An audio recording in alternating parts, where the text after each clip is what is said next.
Bienvenue en hiver. Bonjour à toutes et à tous. Alors on va faire vite parce que j'ai que 2 mains et je voudrais pas en perdre une. Ce soir je suis au théâtre de la Reine Blanche pour voir Rien ne saurait me manquer de la compagnie Avant l'Aube. Avec pour sous-titre, j'ai découvert Pierre Rabhi sur mon iPhone 7. Pierre Rabhi c'est l'activiste écologiste, agriculteur bio, enfin...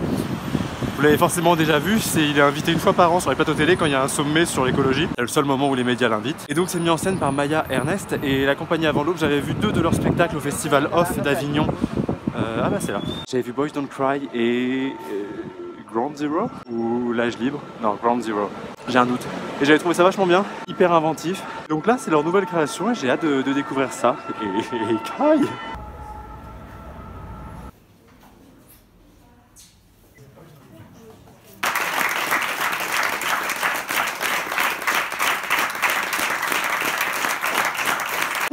Bah c'était vraiment top, on en parle un petit peu plus tard parce qu'il fait très froid. Le spectacle il est construit un peu comme un zapping où on enchaîne les références culturelles des millennials, de la génération Y. C'est-à-dire que moi faisant partie de cette génération, il me manquait pas une seule référence pendant le spectacle. Même le discours de Marion Cotillard aux Oscars, je pensais que j'étais le seul à l'avoir vu 50 fois, mais en fait non. C'est une référence commune. Alors attention, hein, c'est pas seulement un zapping de plein de références. Il y a des choix et ces choix racontent quelque chose. On passe des débats sur France Culture à des open space avec plein d'anglicismes, une parodie de Mélanie Laurent, des conversations téléphoniques avec les parents. Et tout ça mis bout à bout va révéler ce que c'est cette nouvelle génération. Cette nouvelle génération qui ne cherche pas un CDI, qui n'est pas sédentaire. Une nouvelle génération aussi qui, malgré un discours vachement pessimiste, croit vachement en ses rêves. Et puis une génération qui est soumise quand même à ce modèle du surhomme. C'est l'incarnation par Thomas Pesquet, genre le mec qui parle 5 langues, qui est beau, qui va dans l'espace, qui est un héros national. Et en gros, on nous dit, bah si, t'es capable de faire tout ça, regarde, lui il peut. Ce que j'aime bien, et c'était le cas aussi pour les spectacles précédents, c'est que là, ce que je suis en train de dire, c'est moi qui fais ma propre analyse. Rien de tout ça n'est réellement dit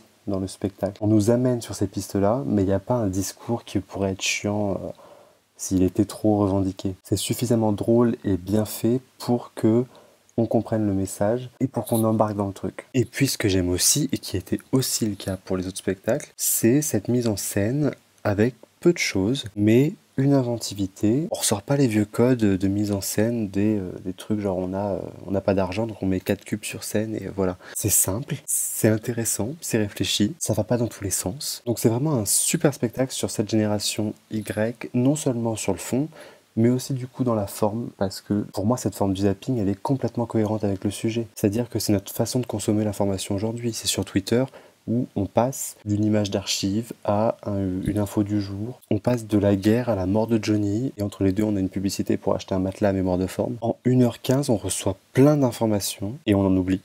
Évidemment, genre là je dis c'est dire penser et je suis sûr que j'oublie plein de choses. De la même façon que quand vous déroulez votre fil d'actu Facebook ou Twitter, vous oubliez les 3/4 des trucs que vous avez vus, même si vous avez lu les titres. Et pour autant à la fin il reste quelque chose. Il reste une pensée qui s'est construite, un cheminement intellectuel qui s'est fait. C'est ça qui nous reste plus que les informations en elles-mêmes. Et c'est ça qu'il était intéressant de retrouver sur scène. Donc je vous conseille d'aller à la Reine Blanche, voir ce spectacle. Rien ne saurait me manquer. J'ai découvert Pierre Rabhi sur mon iPhone 7. Parce que cette compagnie Avant l'Aube est à suivre. Allez.